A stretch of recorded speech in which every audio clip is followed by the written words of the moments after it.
Bismillah. Assalamualaikum warahmatullahi wabarakatuh. Alhamdulillahirabbil alamin. Wassalatu wassalam ala asyrafil anbiya'i wal mursalin wa ala alihi wa sahbihi ajma'in. Alhamdulillah, Mas dan Mbak Santri Leader School SMP Integral Hidayatullah Kebumen yang insyaallah dirahmati Allah Subhanahu wa taala. Alhamdulillah, kita bersyukur pada kesempatan hari ini kita masih diberi kenikmatan oleh Allah Subhanahu wa taala berupa nikmat kesehatan, nikmat kesempatan, dan tentunya adalah nikmat Islam dan nikmat iman. Salawat serta salam semoga tetap tercurahkan kepada junjungan kita Nabi Agung Muhammad sallallahu alaihi wasallam, pada keluarganya, sahabatnya, dan orang-orang yang senantiasa mengikuti beliau, dan semoga kita termasuk golongannya sebagai umat Rasulullah yang dirindukan oleh Rasulullah Sallallahu Alaihi Wasallam, yang kelak insyaallah akan mendapat syafaat Rasulullah Sallallahu Alaihi Wasallam. Amin ya rabbal alamin. Mas dan santri Leader School yang saya cintai karena Allah, insyaallah pada kesempatan hari ini kita akan membahas al-haditsus salis, hadis yang ketiga. Ya, pada kesempatan yang lalu kita sudah membahas berkaitan dengan pentingnya niat, ya. Insyaallah hari ini kita akan membahas arkanul Islam, yaitu rukun-rukun Islam, dan tentunya insyaallah Mas dan Mbak Santri sudah hafal semua, ya, arkanul Islam, rukun-rukun Islam, ya. Ini adalah hadisnya yang Ustadz ambil di hadis Arba'un An-Nawawi, ya, Arba'in An-Nawawi. An Abi Abdurrahman Abdullah bin Umar bin Al-Khattab, dari Abi Abdurrahman Abdullah ibnu Umar bin Al-Khattab, ya, dari Abdurrahman yaitu Abdullah Umar bin Al-Khattab. Beliau adalah anaknya Umar bin Khattab radhiyallahu anhuma, semoga Allah meridhai keduanya. Ya, kemarin kita mendengar radhiyallahu anhu, semoga Allah semoga Allah meridhoinya, yaitu meridhoi satu orang. Tapi di sini radhiyallahu anhuma, berarti di sini dua orang, yaitu anaknya Umar bin Khattab, yaitu Abdullah dan Umar bin Khattab, ya. Qala, dia berkata, sami'tu Rasulullah sallallahu alaihi wasallam yaqulu, saya telah mendengar Rasulullah sallallahu alaihi wasallam bersabda, buniyal islamu ala khamsin, syahadati alla ilaha illallah wa anna muhammadar rasulullah wa iqamis salati wa itaiz zakati wa hajjil baiti wa saumi ramadhana, rawahul Bukhari wa Muslim, ya. Yang artinya Rasulullah sallallahu alaihi wasallam, buniyal islamu ala khamsin, ya, bahwasanya Islam itu dibangun di atas 5 dasar, 5 pondasi, ya, seperti 5 Pancasila. Sebelum Indonesia mempunyai Pancasila, Islam sudah mempunyai Pancasila, yaitu 5, ya, tadi, ya. Ala khamsin, atas 5 dasar, 5 asas. Yang pertama, syahadati alla ilaha illallah, yaitu bersaksi bahwasanya tidak ada ilah, tidak ada Tuhan yang pantas untuk diibadahi, yang berhak untuk diibadahi, illallah, kecuali Allah. Kemudian sebelum membahas ini, tadi kita membaca bunyal islamu. Nah, yang dimaksud Islam di sini adalah syariat Allah. Nah, syariat Allah kepada siapa? Kepada Nabi Muhammad, yaitu Nabi Muhammad sebagai paripurna nabi, sebagai penutup para nabi, ya. Dan dulu para nabi semua beragama Islam, ya. Islamnya Nabiullah Ibrahim alaihissalam, yaitu syariat Islam, syariat Allah yang diturunkan kepada Nabi Ibrahim. Syariatnya Nabi Isa alaihissalam, yaitu agama Islam, syariat Allah yang diturunkan kepada Nabi Isa. Dan semua nabi itu beragama Islam, ya. Tapi di sini Nabi Muhammad SAW adalah sebagai paripurna nabi, para nabi, penutup para nabi dan rasul, ya, sebagai penyempurna. Jadi tidak ada nabi setelahnya. Kita bahas syahadati alla ilaha illallah, ya, bahwa tidak ada sesembahan yang berhak diibadahi yang pantas kecuali illallah, kecuali Allah Subhanahu wa taala. Wa anna Muhammadar Rasulullah, dan bahwasanya Muhammad adalah utusan Allah. Nah, ini adalah kalimat tauhid. Apabila seseorang sudah mengucapkan kalimat tauhid ini, maka dia akan di lingkaran agama Islam.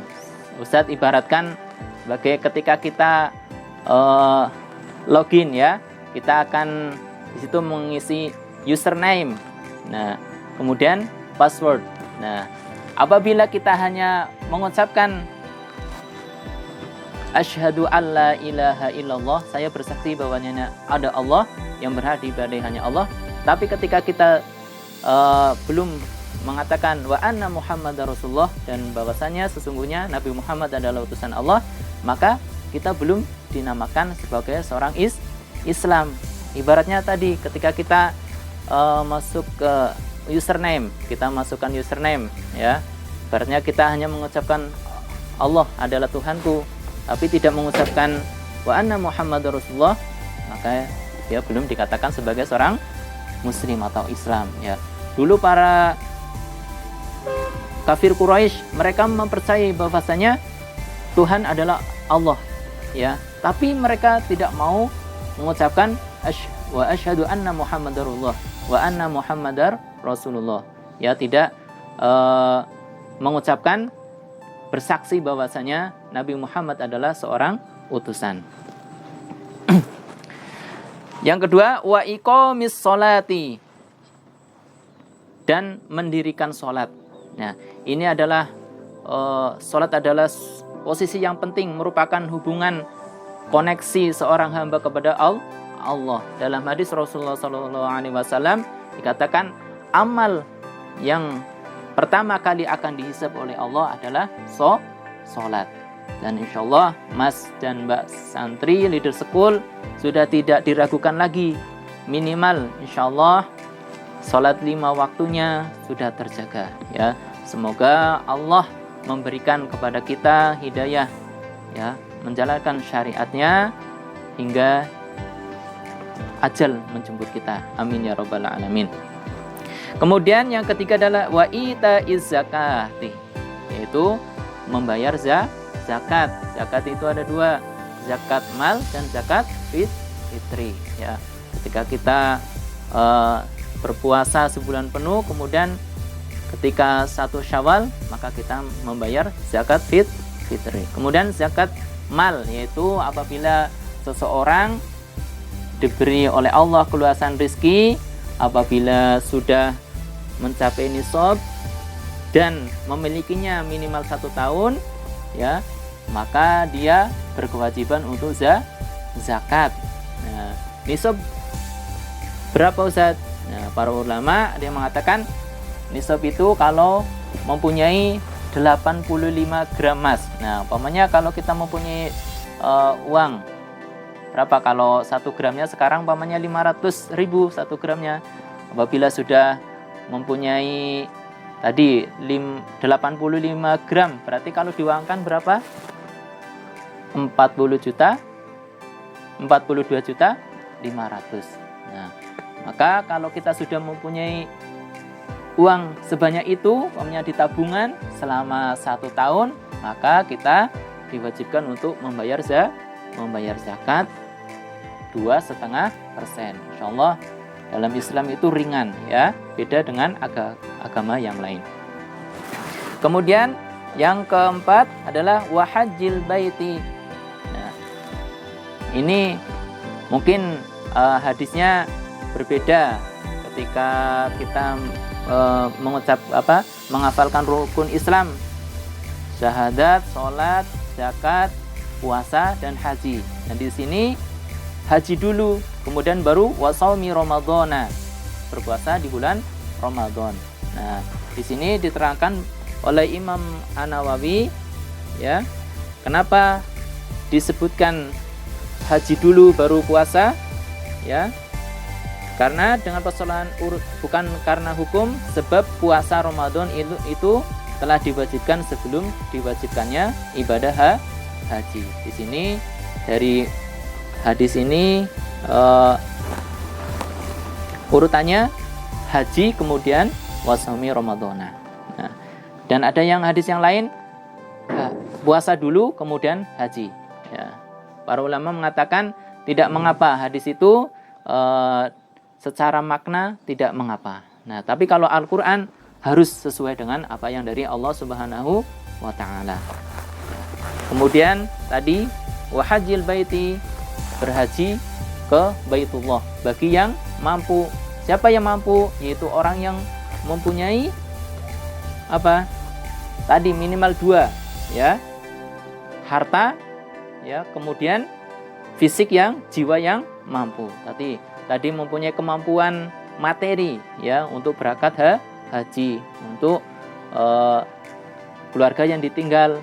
Nah, maka harus minimal mempunyai materi dan jiwa yang sehat. Nah, kalau jiwanya sakit, tidak ada kewajiban, ya. Kemudian yang kelima, wasomi Ramadhana, yaitu berpuasa di bulan Ramadan. Nah, insyaallah kita sudah melaksanakan semua, ya, insyaallah di puasa bulan Ramadan dengan 1 bulan full. Ya, semoga Allah selalu memberi kepada kita karunia dan hidayahnya.